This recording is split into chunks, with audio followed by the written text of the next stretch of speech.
नहमदुहु व नुसल्ली अला रसूलिल करीम अम्मा बाद फ़अऊज़ु बिल्लाहि मिनश शैतानिर रजीम बिस्मिल्लाहिर रहमानिर रहीम या अय्युहल्लज़ीना आमनुत्तक़ुल्लाहा व कूनू मअस सादिक़ीन सदक़ल्लाहु मौलानल अज़ीम व सदक़ा रसूलुहुन नबियुल करीम व नहनु अला ज़ालिका लमिनश शाहिदीन व शाकिरीन वल्हम्दुलिल्लाहि रब्बिल आलमीन। सबसे पहले सरकार की बारगाह में गुलामाना दरूद शरीफ पढ़ने। अल्लाहुम्मा सल्ली अला सय्यिदिना शफ़ीना नबीना मौलाना मुहम्मदिन बारिक वसल्लिम सलातुम व सलामन अलैका या रसूलल्लाह। या अय्युहल्लज़ीना आमनुत्तक़ुल्लाहा व कूनू मअस सादिक़ीन। ए ईमान वालो, अल्लाह से डरो और सच्चों के साथ हो जाओ।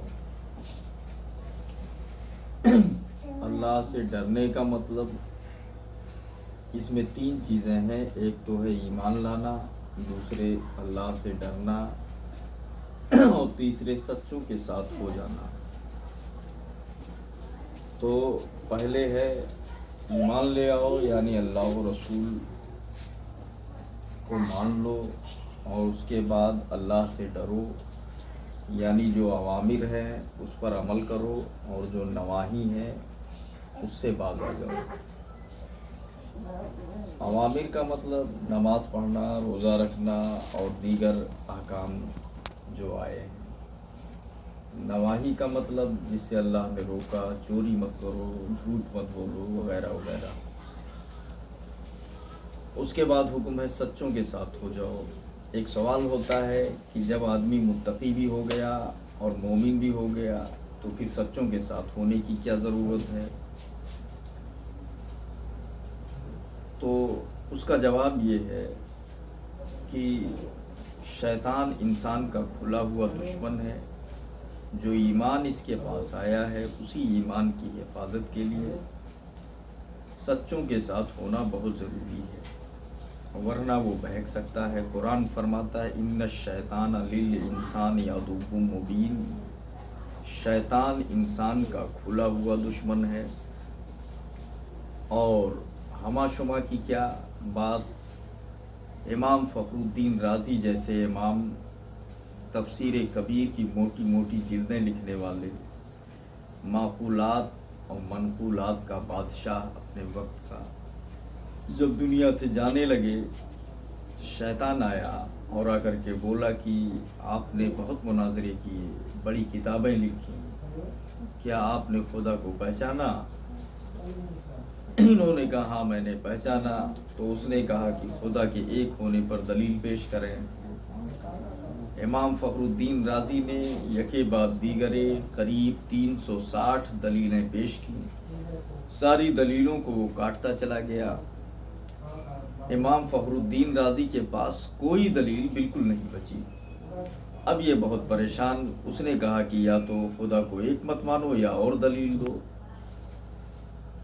अब ये बहुत परेशान कि क्या करें, दलील है भी नहीं, 360 दलील दे चुके हैं। अब उनके पास दलील नहीं, बहुत परेशान थे। ऐसे आलम में सोचने की बात है, जबकि जाकनी का आलम है, और जाकनी के आलम में आदमी वैसे ही परेशान होता है, उधर सवालात के बौछार हैं, अकीदा डैमेज करना चाहता है।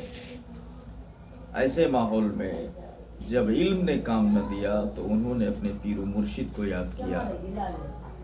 इमाम नजमुद्दीन कोबरा दूर दराज मकाम पर कहीं वुज़ू फरमा रहे थे। इन्होंने अपने पीर को याद किया। वहीं से उन्होंने छींटा मारा और आवाज़ दिया, क्यों नहीं कह देता कि मैं बग़ैर दलील के खुदा को एक मानता हूँ, मैं बग़ैर दलील के खुदा को एक मानता हूँ। ये आवाज़ इनके कान से टकराई और इन्होंने शैतान को जवाब दिया कि मैं बग़ैर दलील के खुदा को एक मानता हूँ। अब शैतान क्या करे, मजबूर हो गया, वहाँ से भागा। दलील होती तो दलील को काटता, दलील होती तो उस पर बहस करता, दलील होती तो ईराद व एतराज़ कायम करता, مگر وہاں تو دلیل ہی نہیں تھی۔ انہوں نے کہا بغیر دلیل کے مانتے ہیں، تو شیطان وہاں سے بھاگا، تب ان کا ایمان بچا۔ ایسے نازک موڑ پہ جاکنی کے عالم میں پتہ کیا چلا کہ ایمان کی حفاظت کے لیے سچوں کے ساتھ ہونا ضروری ہے۔ اگر ان کے پیر نے ان کی مدد نہ کی ہوتی تو معاملہ بڑا مسئلہ سنگین تھا، کیا ہوتا اللہ عالم بالصواب۔